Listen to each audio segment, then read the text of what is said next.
Namaste, friends. Friends joining us today, Mr. Gautam from Savnidi. Savnidi is an organization who's working 24/7 to save humanity and to create a better society. So let's welcome Mr. Gautam. नमस्ते गौतम जी, कैसे हो आप?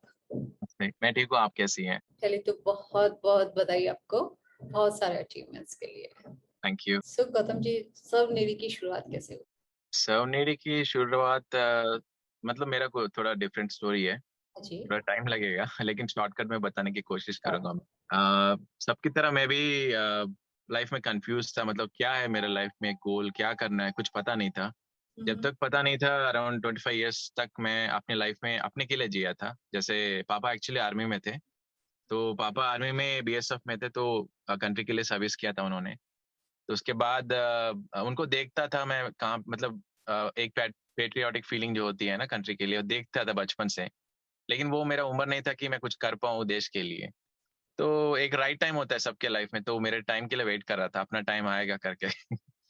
तो 25 years तक मैं different different fields में काम किया। जैसे मैंने एंकरिंग किया था, मैं स्पोर्ट्स में था, आर्मी में सिलेक्ट हुआ 10-15 टाइम्स, और नेवी में गया था सिलेक्शंस के लिए, और कॉल सेंटर्स में काम किया हूँ इंडिया में, और एमएनसी कंपनीज में, मतलब हर फील्ड में टच करके आ गया हूँ। लेकिन सबका एक ही रीजन है कि मैं जो चाहता था वो मुझे मिला नहीं वहां पर। जो सेटिस्फैक्शन जो रहता है ना दिल को टच करने वाला, वो नहीं मिला। तो इसलिए मैं ढूंढ रहा था कि मुझे कौन सा काम टच कर सकता है जहां पर मैं स्टिक कर सकूं और कुछ काम कंटिन्यू कर सकूं। तो सारे फील्ड्स में ट्राई किया, कहीं पर भी स्टिक नहीं कर पाया, क्योंकि हार्ट एक बोलता था, माइंड एक बोलता था। तो मैं हार्ट का सुनता था कभी भी, लेकिन माइंड दुनिया का सुनता था। वो बोलते थे कि ये करो वो करो, तो उनके लिए करना पड़ा मुझे काम, सब कुछ पैसे के लिए या नेम के लिए या एक क्रेडिबिलिटी के लिए, सबके लिए। लेकिन 25 इयर्स के बाद मेरे लाइफ में मैं डिसीजन मेकर बन गया अपनी लाइफ का। तो तब फैमिली को जो देना था सपोर्ट मैं दे रहा था already, financial support, moral support, सब। और मेरे रिस्पॉन्सिबिलिटी सब खत्म हो गए, जैसे मेरी बहन है उसकी शादी हो गई और मैं अकेला था। तब मेरे लाइफ में डिसीजन लेने की राइट टाइम आ गई थी। तो तब मैं बोला पेरेंट्स से कि मुझे हाँ सर्विस करना है, कुछ करना है देश के लिए। मुझे ये नहीं पता था कि मैं ये सब करना है, लेकिन हाँ कुछ तो करना है देश के लिए, क्योंकि पापा ने इतना किया है कंट्री के लिए।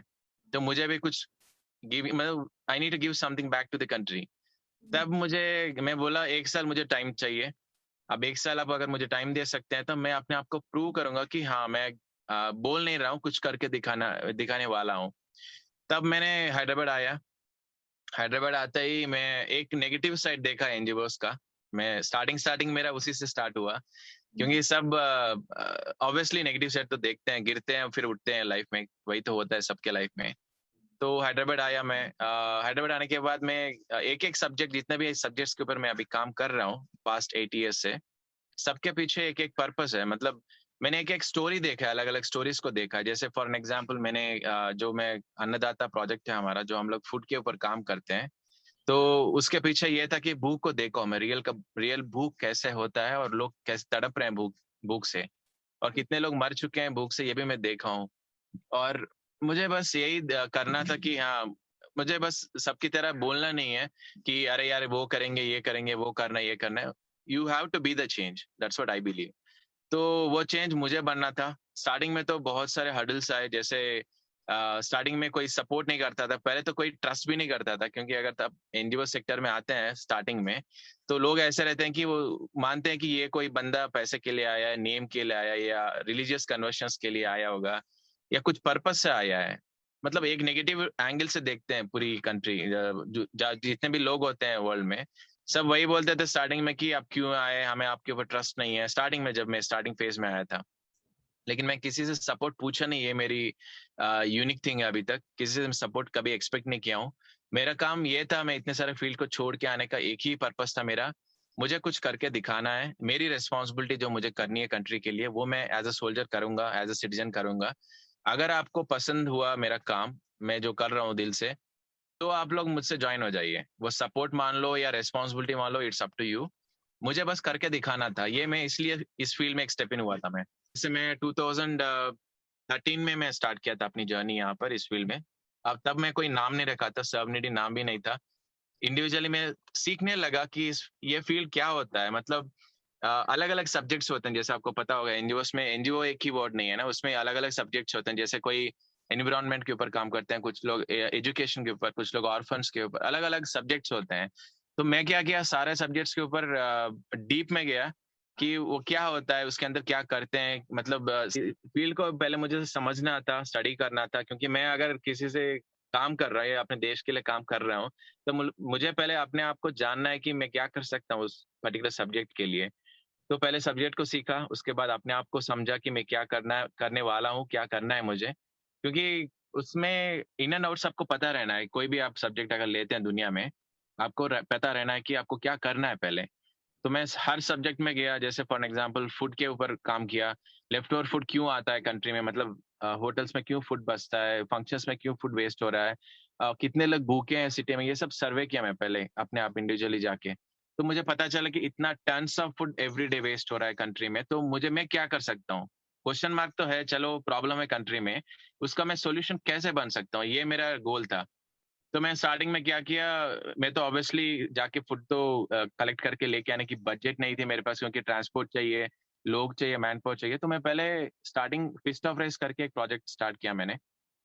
फिस्ट ऑफ राइस का मेरा ये गोल था कि घर घर में जाके चावल को कलेक्ट करना है, तो कलेक्ट करके कुक करके रोड पे जो लोग रहते हैं उनको खिलाना, ये मेरा टारगेट था।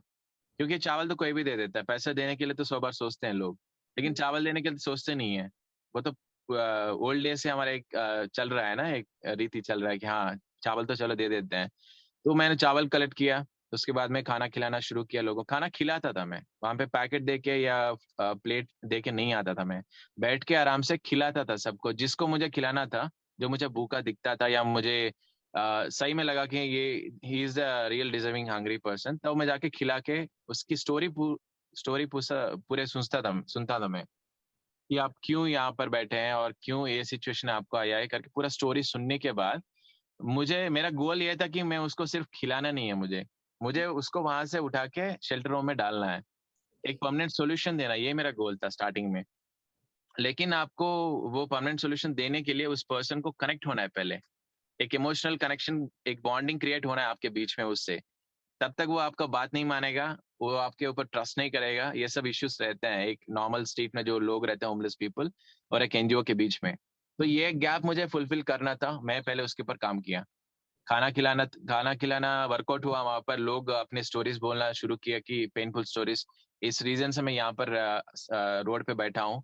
तो उसके बाद मैं पूछा कि अगर मैं आपको शेल्टर में ज्वाइन करूंगा, आप ठीक रहेंगे वहाँ, अच्छा रहेंगे तो आप रहेंगे वहां पर। तो बोला हाँ भाई, मतलब हाँ बेटा, मैं आ जाऊंगा वहां पर, क्योंकि मेरा कोई नहीं है, मैं ऑर्फन हूँ। तो ऐसे स्टोरीज, अलग अलग स्टोरीज, ऐसे मैंने 20-30 लोगों को स्टार्टिंग में ज्वाइन किया होम्स में। तो मेरा एक गोल फुलफिल हुआ, हाँ चलो, रोड पे मैंने एक ऑर्फन्स का जो काउंट होता है रोड पे, उसको एटलीस्ट कुछ कम कर चुका हूँ, एटलीस्ट 1%। उसके बाद दूसरा रिस्पॉन्सिबिलिटी आया कि कोई मर गए थे ओल्ड एज होम में, मतलब जिसको मैंने ज्वाइन किया था 6 महीने के बाद वो मर गए हेल्थ इश्यूज से।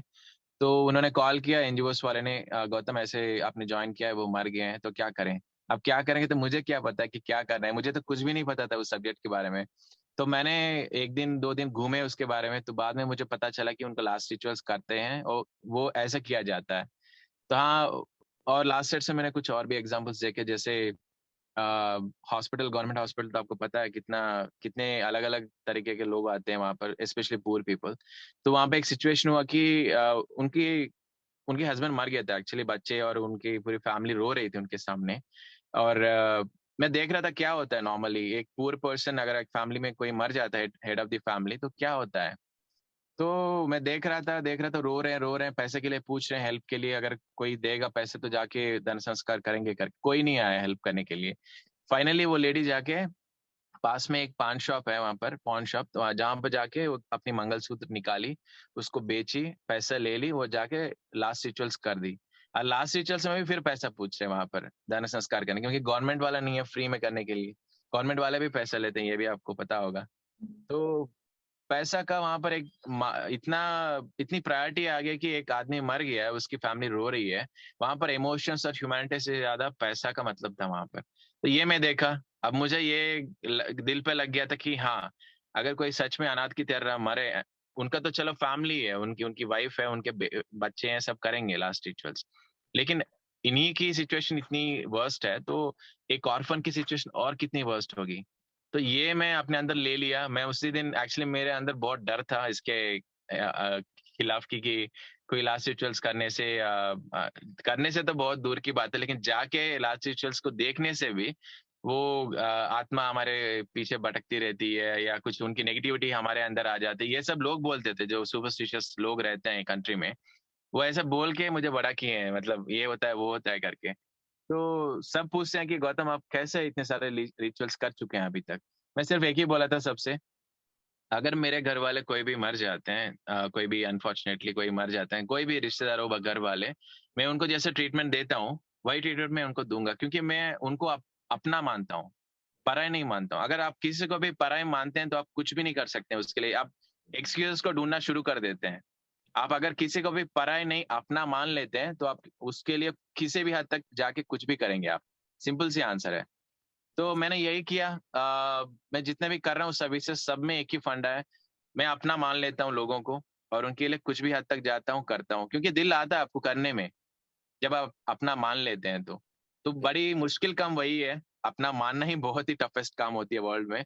अगर आप मान लेते हैं तो आपके पास आंसर है। जी, तो या मैंने देखी लास्ट कुछ वीडियोस आपके, उसमें बिल्कुल अपनापन दिख रहा है। तो क्योंकि मैं एक ही मानता हूँ स्वप्ना कि आप हम्म, कितने साल सर्विस कर रहे हैं, कितने लोगों को सर्विस किया है, कितना पैसा खर्च किया, टू बी ऑनेस्ट कोई नहीं मैटर करता है, किसी को फर्क भी नहीं पड़ेगा। जी, ओपनली बोल रहा हूँ मैं आपसे, सिर्फ यही मायने करता है कि आप कैसे सर्विस किया है। मतलब आप जो फॉर एग्जाम्पल आपने देखा है हमारी सर्विस को, जी, उसमें कुछ पॉइंट्स आपको टच हुए हैं, इमोशनल टच हुआ होगा या कुछ ह्यूमैनिटी दिखा होगा या ऑपोजिट पर्सन की खुशी दिखाई होगी, ये मैटर करता है। क्योंकि ह्यूमन इमोशंस ही मैटर करते हैं, बाकी सब किसके लिए है, वेस्ट है ना सब। बिल्कुल। तो तो इसके ऊपर काम करना था मुझे पहले से। हाँ जी। हम्म, तो मैं सर्विस से ज्यादा अपने प्रोजेक्ट्स में इमोशंस को और ह्यूमैनिटी को दिखाता हूँ लोगों को। आप ऐसे बोल सकते हैं कि मैं एक सोशल वर्कर नहीं हूँ, मैं एक इंस्पिरेशनल वीडियो मेकर हूँ। इंस्पिरेशन वीडियोस बनाता हूँ ज्यादा।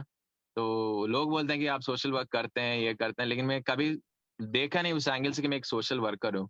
मैं एक हम्म, इंस्पिरेशन लाने के लिए इस फील्ड में आया था मैं। और मैं बस वही कर रहा हूँ 8 साल से। और बहुत सारे प्रोजेक्ट्स हैं, हम बात कर सकते हैं उसके बारे में या। मैंने देखे बहुत सारे प्रोजेक्ट्स के आपके वीडियोस। सो आप एनिमल्स को भी फीड करते हैं, हाँ जी। तो आपकी उतना ही या दिल आपका एनिमल्स पे भी है। बिल्कुल, एटलीस्ट ह्यूमंस सब बोल सकते हैं, अपनी प्रॉब्लम्स को एक्सप्लेन कर सकते हैं कि मुझे ये दर्द है, लेकिन एनिमल्स बोल नहीं सकते हैं, उनकी दर्द को समझना पड़ता है। अब उनकी दर्द हमें बनना पड़ता है। अगर उसकी ह्यूमंस के फेसेस में जो स्माइल्स हम क्रिएट करते हैं इतने सारे इवेंट से, वो हम देख लेते हैं, लेकिन वो बोल भी नहीं सकते कि अरे मैं ये दुखी हूँ, मुझे भूख है, मुझे ये दर्द है करके। वॉइसलेस एनिमल्स जो भी हैं हम जिसके ऊपर काम कर रहे हैं, वो बोल नहीं सकते हैं, उसको हमें अंडरस्टैंड करना पड़ता है। तो ये एक्चुअली जब मैं ह्यूमंस के ऊपर काम कर रहा था तो स्पॉन्सर्स बोलने लगे कि गौतम आप डॉग्स को भी फीड करिए, स्ट्रीट डॉग्स को फीड करिए। और कुछ लोग गौ माता को फीड करने के लिए बोले थे, तब मुझे इतना लगा नहीं कि हाँ ये नीडेड था स्टार्टिंग में। जब मैं गया, मैं कभी भी किसी सब्जेक्ट से अगर जुड़ जाता हूँ, मैं इन्वॉल्व हो जाता हूँ, तो मैं बहुत ज्यादा कनेक्ट हो जाता हूँ उनसे। मतलब आप सोच लीजिए कि हम दोनों बात करते रहते हैं अपनी आंखों से, अपने अपने हार्ट से बात करते रहते हैं हम लोग। तो वहां पर वही हुआ। काउस जब मैं गौ माता का गया था, वहां पे उनके बारे में पूरा पढ़ा मैं, गौ माता क्या होता है, गौ माता क्यों बुलाते हैं, एक गाय होती है नॉर्मली, उसको गौ माता का दर्ज क्यों दिया, एक भगवान का दर्ज क्यों दिया क्यों उन लोगों ने, और इतनी सारी ट्रेडिशनल ट्रीटमेंट क्यों देते हैं, मतलब डिवोशनली क्यों उनको मानते हैं, ये सब मैं पढ़ा उसके बारे में।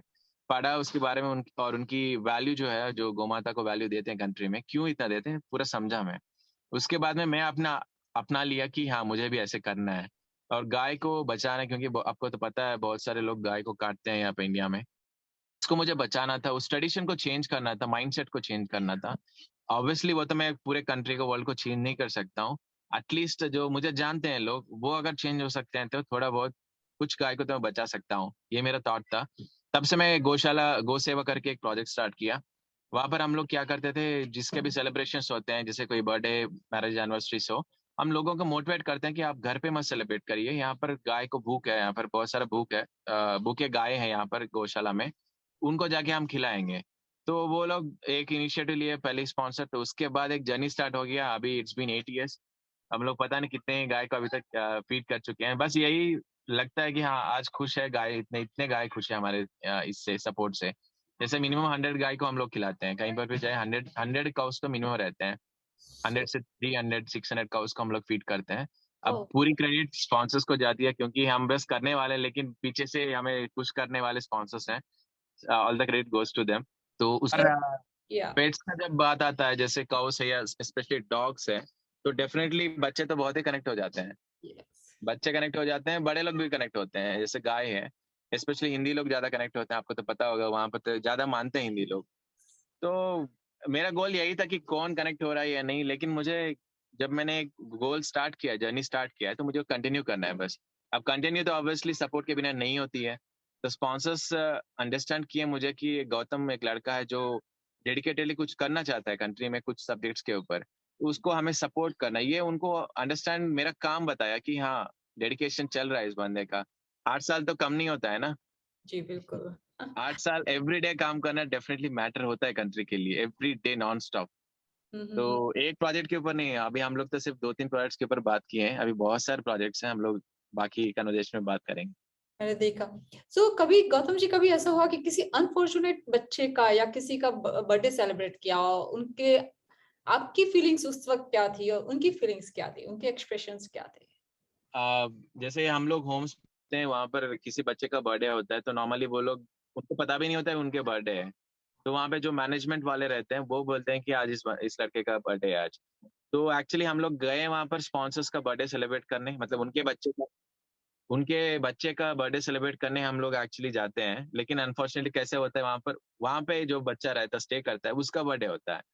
तो हम लोग तुरंत सडन डिसीजन ले लेते कि स्पॉन्सर तो अंडरस्टैंड करेंगे ऑब्वियसली, कोई गलत तो नहीं समझेगा कि वहां पे बर्थडे, मैक्सिमम जितने भी हमारे स्पॉन्सर्स रहते हैं वो ऑब्वियसली बोलते हैं कि वहां पे जो बच्चे रहते हैं, अगर उनका कोई बर्थडे होता है तो आप उनका सेलिब्रेट करिए। मतलब उसमें ज्यादा अच्छा फीलिंग लगता है ना। हम्म अपने बच्चे का सेलिब्रेट करना तो वो एक एक टारगेट रहता है उस दिन। लेकिन अगर और भी वहाँ पे बच्चे हैं जिसके बर्थडे सेलिब्रेट नहीं करते हैं वहां पर, उनका बर्थडे अगर सेलिब्रेट करेंगे तो वो मीनिंगफुल और डबल होता है उसका। बिल्कुल तो वो हमारे स्पॉन्सर्स समझते हैं उसको। कोविड में आपने क्या क्या सेवाएं दी कोविड में तो बहुत सारे किए थे। पहले तो हम लोग फूड कुक करते थे, फूड प्रिपेयर करके हम लोग कोविड पेशेंट्स को फूड देते थे। और स्ट्रीट में पूरा लॉकडाउन चल रहा था, आपको तो पता है इंडिया में, हैदराबाद में लॉकडाउन चला कुछ महीने तक। तो वहां पर हम लोग डेली जाके वहां पर फूड सर्व करते थे, जो कोई होमलेस पीपल हैं या डिपार्टमेंट वाले हैं या एम्बुलेंस वाले हैं, सबको, मतलब किसी को भी छोड़ा नहीं हम लोगों ने। जितने लोग हो सकते थे उतने लोगों को खाना खिलाना, खाना बनाना, खाना खिलाना, यही काम था हमारा। जी और लास्ट रिचुअल्स करते थे कोविड पेशेंट्स का, जो कोविड से मर जाते हैं। वो बहुत बहुत बड़ी रिस्की टास्क थी हमारे लिए, क्योंकि रिस्क तो हम लोग ले चुके हैं 5 साल पहले ही। 2,000 लोगों से ज्यादा हम लोग दान संस्कार कर चुके हैं अभी तक। लेकिन कोविड वाला क्या होता है ना, कोविड करने के बाद घर में आने से उनकी एक्सप्रेशंस, उनकी फीलिंग्स, उनको माइंड में रख के करना पड़ता है कि हमें उनको देखना नहीं है, टच नहीं करना है, दूर रहना है, ये सब माइंड में रख के करना था हमें। तो मैंने एक्चुअली अपने रूम को लॉक कर लिया था। मतलब मैं अलग रास्ते था, घर एक ही है, मैं मम्मी पापा मेरे साथ रहते हैं एक्चुअली, लेकिन दूसरे रास्ते से आके मैं अपने रूम में रह के डेटॉल से नहा के पूरा, मतलब जो भी है रिक्वायरमेंट है उसको फुलफिल करने के लिए, कोविड पेशेंट को लास्ट रिचुअल्स करने के लिए प्रॉपरली सब मैं निभाता था। उसके बाद में दूसरे रास्ते से मैं चले जाता था, पापा को मम्मी को मिलता नहीं था मैं लास्ट रिचुअल्स जब से मैं करता था, क्योंकि उनकी सेफ्टी भी मेरे लिए इंपॉर्टेंट थी। बिल्कुल मैं तो चलो कितना भी अंदर मेरे जुनून जुनून हो, मैं कुछ भी करूं, लेकिन उनकी सेफ्टी भी मेरे लिए उनकी नहीं, किसी के भी, जितने भी लोग मेरे साथ कनेक्टेड थे, बच्चे होम में बच्चे हैं, जैसे मेरे 30-35 किड्स हैं हमारे, उनके पास मैं जाता नहीं था। कोविड में जब लास्ट डेट्स करता हूँ मैं, तो उनके पास नहीं जाता था होम में, 1 मंथ तक नहीं जाता था मैं, क्योंकि मुझे खुद नहीं पता है कि अगर मैं किसी कोई छोटी सी भी गलती कर दिया, अगर मैं कोविड अगर वायरस को लेके जाके उनके पास चला गया, तो वो डबल इम्पैक्ट लेके आएगा, नेगेटिव नेगेटिव इम्पैक्ट। तो ये सब माइंड में रख के लास्ट रिचुअल्स करता था। करने के बाद मैं घर पे जाके 1-2 दिन कहीं नहीं जाता था बाहर। तो रिस्की, बहुत रिस्की था वो। कितने हाँ लोगों की जी। मेरे हम्म, पीछे पहले तो मेरे पेरेंट्स सपोर्ट था। उन्होंने पहले एक्सेप्ट किया कि हाँ ये बंदा कंट्री के लिए कुछ कर रहा है, इसको सपोर्ट करेंगे, इसको डिस्टर्ब नहीं करेंगे शादी वगैरह बोल के इसके एज में उसको। तो ये मेरे लिए ये क्रेडिट मेरे पेरेंट्स को जाता है, क्योंकि वो अंडरस्टैंड किए हैं इस बंदे को डिस्टर्ब नहीं करना है, उसका एक गोल है, उसको बस फोकस करना है, हमें सपोर्ट करना है उसको। और बाद में मेरी टीम है। मेरी मेरी टीम को मैं ऑब्वियसली बहुत इंटरव्यूज में बोला हूँ कि मैं प्राउडली फील करता हूँ, क्योंकि समझना अलग होता है, समझने के बाद आप बगल में रह के सपोर्ट देना अलग होता है। मतलब वो मुझे ये हिम्मत देते हैं कि हम सब आपके साथ हैं, आप कुछ भी करो, हम आपके साथ हैं, आपके पीछे रहेंगे। और वो बोलते नहीं है, करते हैं। तो जी। ये बहुत ही मैटर करता है। लोग बोलते हैं लेकिन दिखते नहीं है पिक्चर में, जब हार्डशिप आ जाते हैं या कोई प्रॉब्लम्स आ जाते हैं लाइफ में। लेकिन मेरी टीम हर बार थी मेरे साथ। अब उन्हीं के मैं एक्चुअली वो समझता है कि मैं उनको करेज देता हूँ या उनको गाइड करता हूँ लीडरशिप क्वालिटीज के साथ। लेकिन मैं उनको सोचता हूँ कि वो मेरी करेज है, मतलब हम्म। मेरे हिम्मत वो है वो पीछे। हम्म। इतने लोग जब अपने लाइफ में रहते हैं तो बहुत ही बड़े काम कर सकते हैं, करना भी है एक्चुअली। क्योंकि ऐसे लाइफ किसी के पास रहता नहीं है, बहुत कम लोगों के पास रहता है। फिजिकली चैलेंज लोगों के लिए भी आप बहुत कुछ कर रहे हो, क्या क्या कर रहे हो आप उनके लिए? हैंडीकैप्ड वालों का हम लोग पहले तो व्हील चेयर्स डोनेट करते थे। जैसे किसी को व्हील चेयर्स नीडेड है तो हम लोग व्हील चेयर्स डोनेट करते हैं। और किसी को अगर कोई प्यार हो गया, अगर कोई कपल का, तो वो लोग फिजिकली हैंडीकैप्ड हैं प्लस वो लोग पुअर रहते हैं, किसी को सपोर्ट नहीं मिलता है, तो उन लोगों का हम लोग फाइनेंशियल सपोर्ट करके पूरा रिस्पॉन्सिबिलिटी ले लेते थे कि शादी करना है कम्प्लीटली इन लोगों का। क्योंकि वो लोग सालों भर वेट करते हैं कोई आके सपोर्ट करेगा तो हम लोग शादी करके एक नया लाइफ स्टार्ट करेंगे करके। लेकिन बहुत कम लोग वो इनिशिएटिव लेते हैं। तो हम लोग इनिशिएटिव लेके कुछ शादियां किए हैं। अब आपने देखा होगा ऑलरेडी फेसबुक में, कैसे लगता है वो फीलिंग भी, तो मैं जी। आपको बोलने की जरूरत भी नहीं है उसके लिए। सो ओल्ड एज होम भी आप जाते हैं, और आपने हाँ वहां जी। पे एक जगह लिखा भी है, mother is like a god, ignoring mother is a sin. क्या?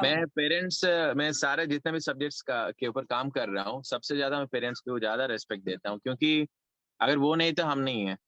हम्म। अगर अब हम नहीं है तो पूरा पिक्चर ही बात करने के लिए कुछ भी नहीं है, ब्लैंक है। तो बिल्कुल। ऑब्वियसली वर्ल्ड में टॉप प्रायोरिटी उन्हीं को देना है, फर्स्ट प्रायोरिटी टॉप प्रायोरिटी उन्हीं को देना है। उनके बाद ही दुनिया में कुछ भी होता है, ये मेरे लिए मैं मानता हूँ वो।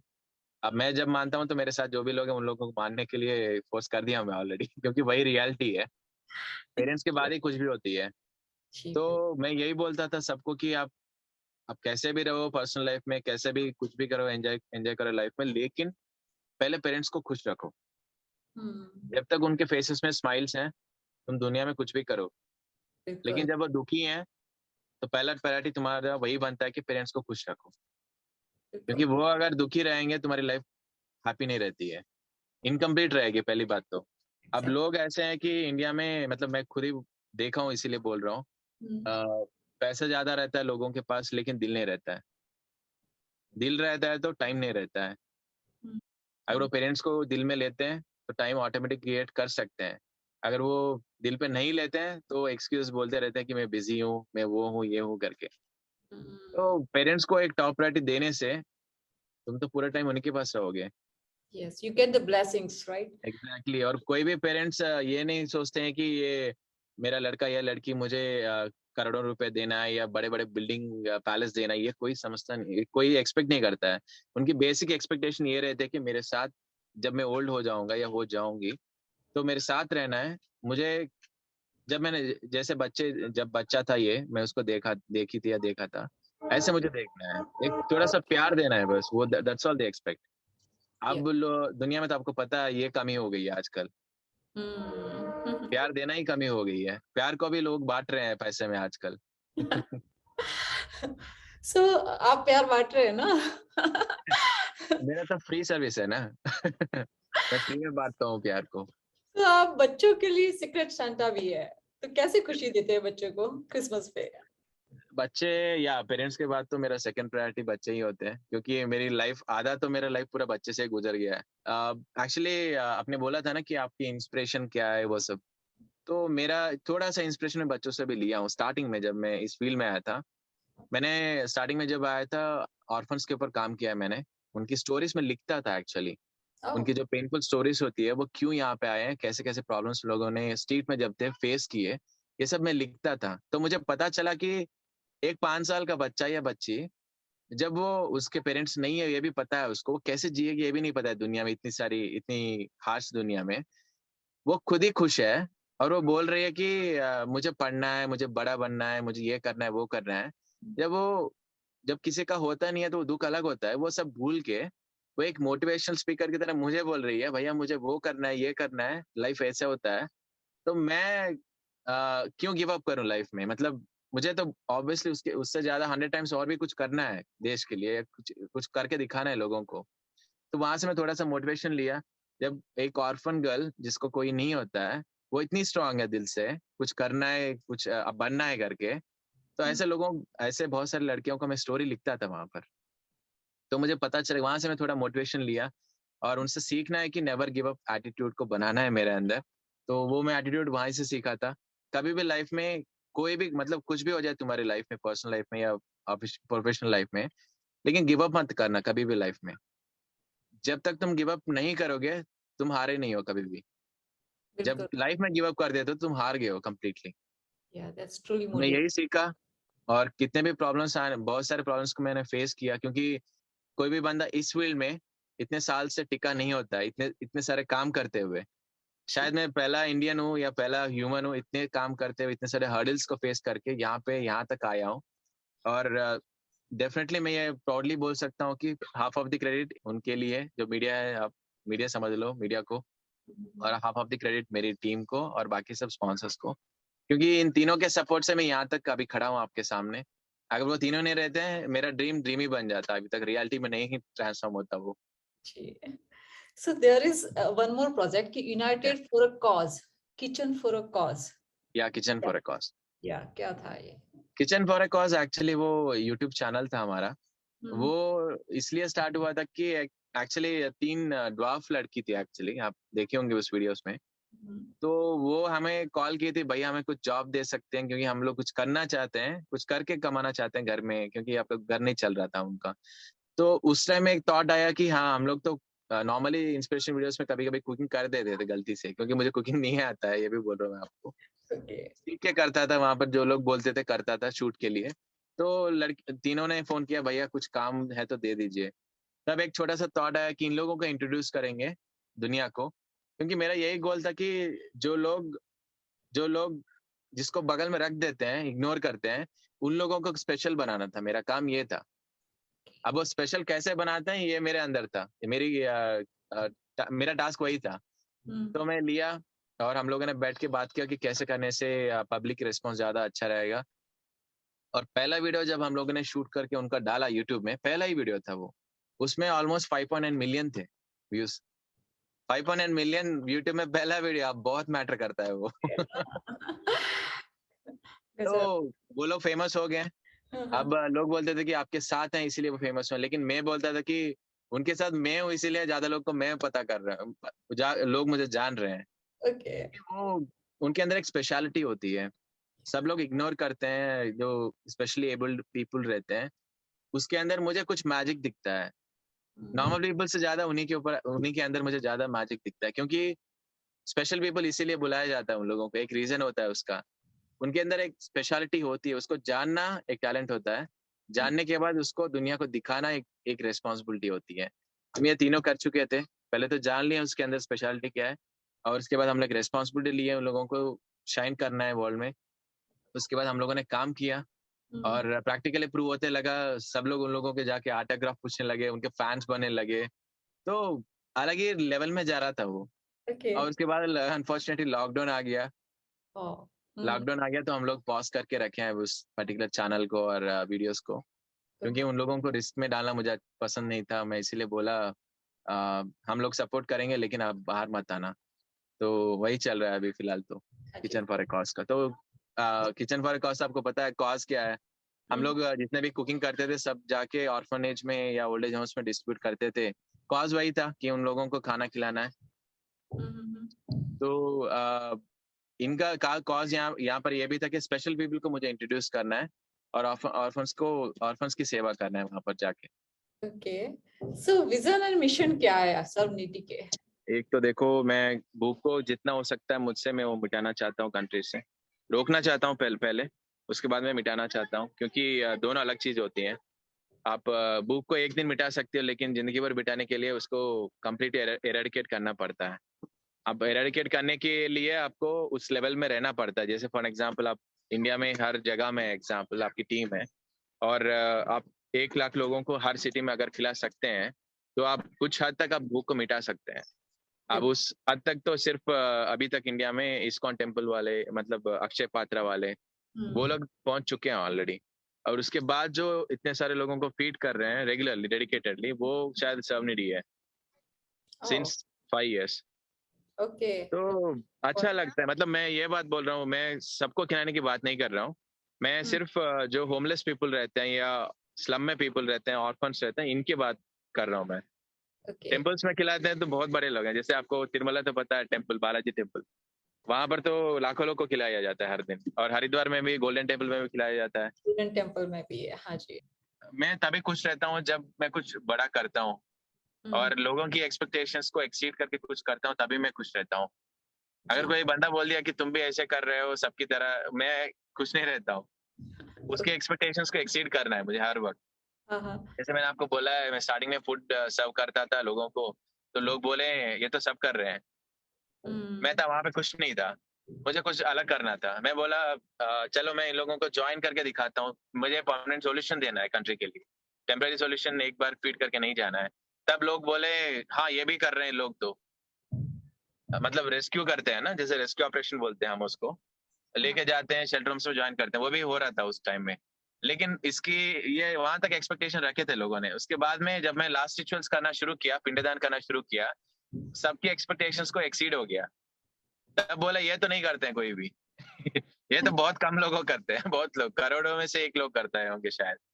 हाँ तब मुझे पता चला कि अगर जब आप किसी की भी एक्सपेक्टेशन से एक्सीड होते हैं, तब हाँ। लोग आपको अपना लेते हैं। हम्म। नहीं तो आपको नॉर्मल पीपल की तरह ट्रीट करते हैं, अरे वो तो सब कर रहे हैं अब वो सब कर रहे हैं की बात अगर आ जाती है तो मैं सेटिस्फाई नहीं होता हूँ। मुझे तो एक्सपेक्टेशन से एक्सीड होना ही होना है। और जितने भी प्रोजेक्ट्स हम लोग अभी कर रहे हैं, सब में एक्सीड हो चुके हैं ऑलरेडी।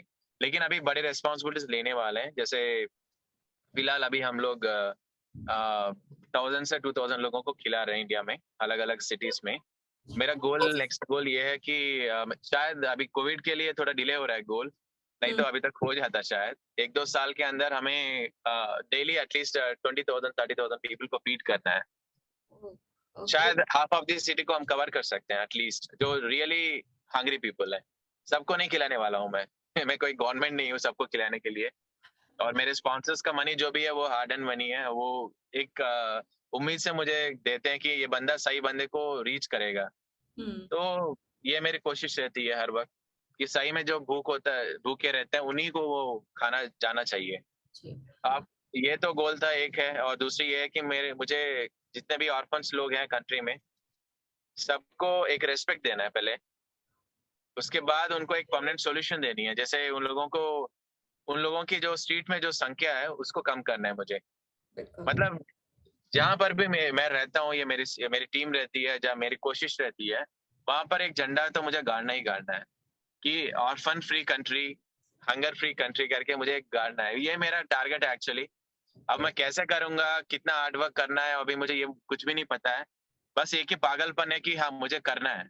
तो उस पागलपन को अगर पब्लिक की सपोर्ट मिलती है, या तो वो आग तो ऑब्वियसली बड़ा ही बन जाएगा कुछ बड़ा करने के लिए पागलपन ही तो होना चाहिए वो है तो हो बिल्कुल। जाएगा। अगर पागलपन नहीं है तो आजकल क्या काम चल रहा है, बोलिए, आप ही बोलिए। बिल्कुल बिल्कुल छोड़ सो देते हैं बीच में लोग, क्योंकि मैंने खुद देखा है यहाँ पर इस फील्ड में लाखों लोगों को, यंगस्टर्स हैं जो भी, वो जुनून से आते हैं बेचारे, लेकिन जहाँ पर इस फील्ड में जब आते हैं तो कुछ चीजों से डिसअपॉइंट हो जाते हैं, तो गिव अप कर देते हैं, क्योंकि उनको कोई गाइड करने वाला होता नहीं है। अब जब मैंने इतना कुछ किया है तो मैं एक वो भी रेस्पॉन्सिबिलिटी ले चुका हूँ कुछ साल पहले, कि अगर कोई डिमोटिवेटेड है इस फील्ड में या कुछ मतलब कुछ किसी को पता नहीं है कैसे करना है क्या करना है, तो मैं गाइड करते रहता हूँ लोगों को, कैसे स्टार्ट करना है एनजीओ को, कैसे रजिस्ट्रेशन करना है, उसके बाद में कैसे डेडिकेटेडली काम करना है। पैसा, फंड्स तो ऑब्वियसली बहुत मैटर करते हैं एक एनजीओ को रन करने के लिए। तो पैसा लोग कब देते हैं, क्या देते हैं, कैसे देते हैं, ये सब मैं सिखाता हूँ लोगों को। तो बस सीधी सी एक ही बात होती है, अगर कोई आके आपको फंड्स देना है, सिंपल सी बात है, आपको प्रूव करना पड़ता है उस बंदे को कि यू आर द बेस्ट।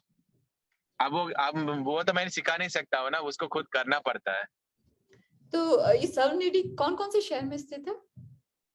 अभी फिलहाल हैदराबाद हमारा मेन ब्रांच है। अच्छा। हैदराबाद के अलावा हम लोग एपी में दो तीन सिटीज में कर रहे हैं, गुंटूर, विजयवाड़ा, वाइजैक। और बैंगलोर में है, चेन्नई में है, असम में है, झारखंड और उड़ीसा। मतलब थोड़े बहुत सिटीज कवर कर चुके हैं और कोशिश चल रहा है अलग अलग सिटीज में भी स्टार्ट करना है, लेकिन सबके लिए एक ही पॉइंट है मैटर करता है, वो सपोर्ट। अब जितना सपोर्ट रहता है पब्लिक से उतना ही हम कर सकते हैं, उससे आगे तो जाके नहीं कर सकते, क्योंकि अगर ज्यादा करते हैं तो प्रॉब्लम क्या है, जिसके ऊपर फोकस करें वो भी डिस्टर्ब हो जाता है। यस। तो मैं पब्लिक से यही गुजारिश करता हूँ हर वक्त कि जितना हो सकता है आप, क्योंकि कौन कितने दिन जिएगा ये तो किसी को पता नहीं है, किसी की एक्सपायरी डेट कभी लिखी नहीं है, कोई भी कभी भी जा सकता है। स्पेशली कोविड के बाद तो लोग रियलाइज हो चुके हैं कि कोई भी परमानेंट नहीं है दुनिया में, सब टेम्पररी है। जी। लेकिन जब तक है दुनिया में कुछ करके जाना है, बड़ा करके जाना है। अब बड़ा करना है या छोटा करना है वो उनके ऊपर छोड़ देता हूँ मैं, लेकिन मुझे तो बड़ा ही करना है। होगा। तो अगर आप मेरी जो भी मैं एफर्ट्स डाला हूँ आप वीडियोस में देख सकते हैं या गूगल में सर्च कर सकते हैं, आपको हजारों पेज आ जाएंगे। अगर आपको सही लगे कि हाँ ये बंदा कुछ कर सकता है कंट्री के लिए, तो आप सोचिए मत, सपोर्ट करिए, क्योंकि टाइम बहुत कम है लाइफ में। जब तक हो सकता है उतना करके जाएंगे, जी, दिल से करेंगे, जो भी करेंगे दिल से करेंगे, दिल से करेंगे, दिल दिल को खुश रखेंगे बस। उससे यस, ज्यादा काम कुछ नहीं है दुनिया में। बिल्कुल, बहुत अच्छा काम है ये तो, सबसे क्या बड़ा है? काम है। सो गौतम जी, मैं अक्सर सोशल मीडिया पे एक मैसेज पढ़ती हूँ कि ओल्ड एज होम और किड्स होम दोनों को मिक्स कर देना चाहिए, आपको क्या लगता है? हाँ जी, आपने सही बात बोला है। एक्चुअली हम लोग वो प्रैक्टिकल में अभी करने वाले हैं। हम्म। इसी के लिए अभी हम लोग जहाँ से मैं अभी बात किया था वहां पर एक्चुअली हम लोग old age and kids home दोनों को मिला के कंस्ट्रक्ट कर रहे हैं ऑलरेडी। वंडरफुल। हाँ बहुत हाँ। लोगों को पता है, मतलब जो लोगों ने स्पॉन्सर किया अभी तक, उन लोगों को यही कॉन्सेप्ट हम लोगों ने बोला है कि एक फैमिली को आपको दिखाने वाले हैं। हम लोग old age home orphanage home नहीं कंस्ट्रक्ट कर रहे हैं, हम एक फैमिली को कंस्ट्रक्ट कर रहे हैं। एक फैमिली का रीयूनाइट कर रहे हैं, जो लोग अपने बच्चे भी रह के अपने माता पिता भी रह के वो लोग सेपरेट हो चुके हैं, उन लोगों का हम लोग मिलाने वाले हैं। क्या अब मिलाने के बाद वो मैजिक कैसे होती है आप देखिए और हैप्पी फील करिए। ये हम लोगों ने स्पॉन्सर से बोला है और उन लोगों ने सपोर्ट किया था, उनके सपोर्ट से कंस्ट्रक्शन भी ऑलमोस्ट हो गया है, 90% खत्म हो गया है। और जब वो रियलिटी में कन्वर्ट हो जाएगा होम, तो वो लोगों को मैं दिखाना शुरू करूंगा कि ये प्यार क्या होता है, सही प्यार, मतलब जो एक एक्सपेक्टेशन के बिना जो प्यार आता है, सच्चा प्यार, वो कैसे होता है और कितनी खूबसूरत होती है वो मैं दिखाने वाला हूँ कुछ महीनों में। अब थोड़ा बहुत एक्साइटमेंट तो रहना पड़ता है ना लोगों को। Wish you good luck. या thank you so much. So Gautam ji, short में मैं जानना चाहूंगी लाइफ क्या है आपके अनुसार? लाइफ सबको एंजॉय करना है। ऐसे नहीं कि तुम पूरे स्टबन रहो डेडिकेटेडली, मतलब कोई पागल की तरह काम मत करो, क्योंकि तुम पागल मत बनो पहले। तुम्हें तो खुश रहना है ना, जब तक तुम खुश नहीं रहोगे तुम दूसरों को क्या खुशी दोगे। ओके। तुम्हें जो खुशी देती है दुनिया में तुम ले लो, खुश रहो। लेकिन सबसे पहले बोला ना, पेरेंट्स को खुश रखो। तुम खुश रखो, पेरेंट्स पेरेंट्स को भी खुश रखो। तुम ओके। खुश रहने के बाद तुम्हारा ये रिस्पॉन्सिबिलिटी बनता है कि तुम खुशी को अपने आप के अंदर मत रखो, उसको बट बांटो। यस। बहुत हाँ। बड़ी पॉइंट होती है, क्योंकि अगर खुद तुम पॉइंट किसी को खुशी नहीं बांटोगे, अपने आप के अंदर रख के तुम मरोगे जब भी बूढ़े हो जाओगे, तो वो रियल लाइफ तो जो है ना, ट्रू लाइफ वो नहीं जी सकते हो तुम। हाँ हाँ। ट्रू लाइफ ये होता है कि जब तुम खुशी ले रहे हो तुम्हारा देना भी फर्ज बनता है। रियल हैप्पीनेस क्या है आपके अनुसार? लेविश क्या? पार्टी में जो स्पेंड करते हैं या एग्जैक्टली एग्जैक्टली। वो है देखो या? यार, पार्टी पार्टी लग्जरी लाइफ ये सब तो कोई भी एंजॉय कर सकता है, वो जिसके पास पैसा होता है वो सब कर सकते हैं। लेकिन तुम जिसके चेहरे में खुशी नहीं होती है उसके चेहरे में अगर तुम खुशी क्रिएट कर सकते हो, और ऐसे बंदा होता है जिसको कोई टच नहीं करता है, सब दूर रखते हैं, ऐसे बंदे को जाके तुम अगर सही में खुश कर सकते हो, उससे बढ़कर खुशी कुछ नहीं होती दुनिया में, या। उसके लाइफ में स्पेशली। क्योंकि वो बंदा सोचता है कि मेरा कोई नहीं है, मैं एक अनाथ की तरह जी रहा हूँ। उसको जाके अगर तुम एक होप दे सकते हो कि तुम्हारे लिए मैं हूँ, तुम्हारा सब कुछ मैं हूँ, तुम्हें मैं खुश कर सकता हूँ, ये होती है खुशी। अगर तुम दिखा सकते हो उसके चेहरे में कुछ भी करके, उससे बढ़ के खुशी कुछ नहीं है, क्योंकि वो रियल फीलिंग होता है। अब बिल्कुल। जैसे आपने बोला है कि लाविश पार्टीज या जो भी हम लोग मनी स्पेंड करके जो भी लोगों को बुला के करते हैं, वो सब रियल नहीं होता है, वो सब टेम्पररी होता है, फेक होता है मेरे हिसाब से। अगर तुम्हारे पास सही में पैसा नहीं होता तो वो सब बंदे आते हैं, सिंपल सी बात है। Exactly exactly. आप वो लोग सिर्फ जब तक आपके पास पैसे रहता है तभी टिके रहते हैं। Yes. जो लोग तुम्हें दिल से प्यार करते हैं, दिल से अपनाते हैं, वही तुम्हारे पास कुछ भी नहीं रहता है, तुम्हारे पास कुछ भी नहीं भी रहता है, तो वो लोग आपके पास स्टिक करके होते हैं। हम्म, अब ऐसे कितने लोग हैं आपको तो पता होगा, बहुत कम लोग रहते हैं, लाखों में 1 या 2 होंगे अभी। सही है। सही, बिल्कुल। मतलब आप ओपनली बात कर रहे हैं तो ओपनली बोल रहा हूँ मैं। Yes, yes. जैसे मनी के बिना या कोई पर्पस के बिना, कोई एक्सपेक्टेशन के बिना कितने लोग जी रहे हैं आजकल दुनिया में। सबकी ये तीनों में कुछ ना कुछ होती है। बिल्कुल। लेकिन जो हम लोग अभी काम कर रहे हैं उसको तो क्या होगा एक्सपेक्टेशन। एक ऑर्फन रहता है, एक बच्चा या बच्ची, उसको क्या एक्सपेक्टेशन होती है? अच्छा खाना खाना है, थोड़ा बहुत पढ़ाई करना है, कुछ बनना है लाइफ में, बस वही उसके एक्सपेक्टेशन है। उससे क्या है, उसको चाहिए प्रॉपर्टी चाहिए, या उसको करोड़ों चाहिए, लाख रुपए चाहिए, क्या चाहिए उसको? थोड़ी सी खुशी चाहिए लाइफ में, और थोड़ी सी रेस्पेक्ट चाहिए। वो उसको किसी कोई आके बुलाए कि तुम ऑर्फन नहीं हो, तुम्हारे लिए हम हैं, तुम्हारा भाई हो, मैं तुम्हारी बहन हो, या तुम्हारा फ्रेंड हो, कुछ बुलाने के एक छोटी सी एक्सपेक्टेशन रहती है, वही उनकी एक्सपेक्टेशन है। जी, तो बिल्कुल। मुझे वही ट्रू लगते हैं, जिसके ऊपर मैं काम कर रहा हूँ इतने सालों से, सब हुँ, मुझे ट्रू लगते हैं, इसीलिए मैं उनके लिए इतना कुछ कर पा रहा हूँ। बिल्कुल। आप ट्रू ट्रू रहो या ना रहो, वो अपनी पर्सनल ओपिनियन बन जाती है। जैसे अभी लोग देख रहे हैं इस वीडियो को, अब हुँ, वो सही में अगर एक रियल हैप्पी लाइफ को जीना चाहते हैं, अगर फेक नहीं, रियल हैप्पी लाइफ को, तो हाँ, कोशिश करो कि जिसके चेहरे में खुशी नहीं है उसके पास जाके खुशी दे दो। परफेक्ट। और जो ऑलरेडी खुशी है उसको क्या तुम खुशी दोगे? एग्ज़ैक्टली। अगर आपको पता नहीं है कि कहाँ पर ऐसे बंदे मिलते हैं, तो मेरे पास आ जाओ, मैं आपको लाखों लोग दिखाऊंगा हाँ, जिसको सही में खुशी नहीं है। राइट, राइट, ऐसे लोगों को खुश के दिखा दो तुम, तुम्हारी तो लाइफ बन जाएगी। बिल्कुल। बस यही लाइफ होती है, सिंपल है लाइफ को। यस, बहुत खूबसूरत मैसेज है। और गौतम जी, हम मून फाउंडेशन के साथ ऑर्गन डोनेशन अवेयरनेस पे काम कर रहे हैं, तो उस पे कुछ मैसेज देना चाहोगे? मैं ये जानना चाहता हूँ डॉक्टर साहब आपसे कि आपका ये जो फाउंडेशन है ये दरअसल काम क्या करता है? अगर मैं बहुत छोटे से बोलूं तो हम एक ब्रिज हैं डोनर और रेसिपिएंट के बीच में। ऑर्गन डोनेशन एक्चुअली हम लोग ने किया था, मतलब हम लोग कुछ लास्ट रिचुअल जैसे करते हैं हम लोग, तो हाँ, कुछ फैमिली मेंबर्स की परमिशन लेके हम लोगों ने आइस डोनेट किया था। अ, हम लोगों ने ब्लड डोनेशन, ऑर्गन डोनेशन के ऊपर काम कर रहे हैं ऑलरेडी। जैसे आपको तो पता होगा, बहुत लोग कनेक्ट नहीं होते हैं, टाइम लगता है उसका ऑर्गन डोनेशन के लिए। लेकिन अभी कुछ लोग पॉजिटिवली ले रहे हैं, कुछ लोग आगे आ रहे हैं, ऑर्गन डोनेशन स्टार्ट किए अपने, आप मतलब खुद कर रहे हैं कि हाँ चलो अगर मैं जा रहा हूँ तो कुछ अच्छा करके जाना है लोगों को। तो वो लोग फॉर्म फिलअप कर रहे हैं, अप्लाई कर रहे हैं, तो एक अच्छी बात हो रही है यहाँ पर। तो हम लोग भी ऑलरेडी इनिशिएटिव लिए हैं, थोड़ा बहुत उसके ऊपर काम कर रहे हैं, क्योंकि इतने सारे कामों करके उसको करना पड़ता है हमें, तो ज्यादा टाइम नहीं दे पा रहे हैं। और ऑर्गन डोनेशन एक अच्छी बात होती है, क्योंकि जाएंगे तो ऑब्वियसली कुछ लेके तो नहीं जाएंगे, ये तो पता है, सब सब छोड़ के जाना है हमें। आखिर की हमें अपनी अपनी बॉडी को भी छोड़ के ही जाना है, तो एटलीस्ट वो किसी के लिए यूज हो रहा है, तो देने में क्या तकलीफ होती है लोगों को, मुझे यही नहीं समझ नहीं आता है। क्योंकि वो कोई रख के तो नहीं जाएगा ना, कोई फैमिली मेंबर्स लेके चलो प्रॉपर्टी मान लेते हैं कि पैसे तो चलो उसके बाद जनरेशन वाले उसको एंजॉय करेंगे, लेकिन बॉडी को क्या करोगे तुम? उसको तो जलाना ही या दफनाना है, कुछ तो करना है। अगर तभी तुम ऑर्गन्स को डोनेट कर रहे हो लास्ट मोमेंट्स में, किसी का तो भला होगा ना। बिल्कुल। तो ये पॉइंट जब लोग समझ जाते हैं तो ऑब्वियसली आप अपने आप वो सामने आएंगे। अब या हमारा काम यही है कि उनको रियलाइजेशन देना है बस।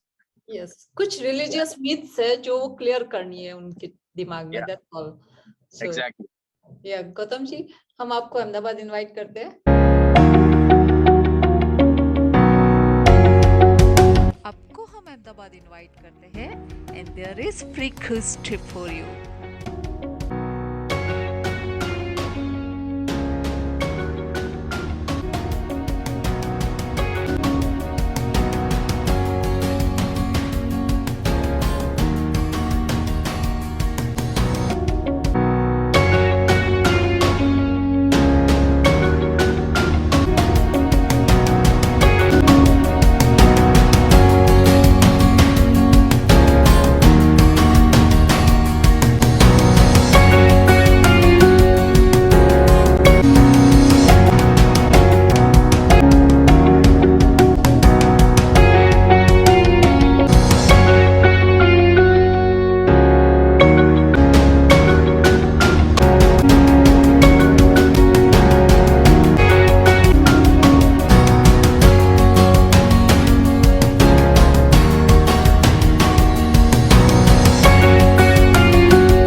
So thank you. Appreciate your Thank you time. so much. Yeah. It was nice interacting with you. Same All here. And thanks, friends. Thanks for joining us. Thanks for your valuable time.